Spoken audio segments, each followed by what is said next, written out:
တနို့နေတိုင်း AI ကိုသုံးနေတယ်ဒါကိုဘယ်သူမှတတိမထားမိကြဘူးတင်ဖုန်းကိုမျက်နှာနဲ့ဖွင့်တဲ့အချိန်သာ artificial intelligence လို့ခေါ်တဲ့ AI စတင်အသုံးပြုလိုက်တာပါစာရိုက်တဲ့အချိန်စကားလုံးတွေ suggest လုပ်တာဒါလည်း AI ပါဓာတ်ပုံကို auto ပြင်ပေးတာဒါလည်း AI ပါဒါပေမဲ့အရေးကြီးဆုံးချက်က AI ကတနို့ကိုကူညီနေတယ်လို့နဲ့တစ်ချိန်တည်းမှာပဲတနို့စီကလည်းပြန်လဲတင်ယူနေတယ်ဆိုတာတနို့သိပါသလား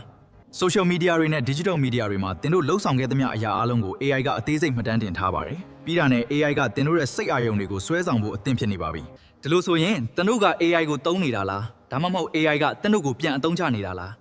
စဉ်းစားစရာတစ်ခုရလိမ့်မယ်လို့မျှော်လင့်ပါတယ်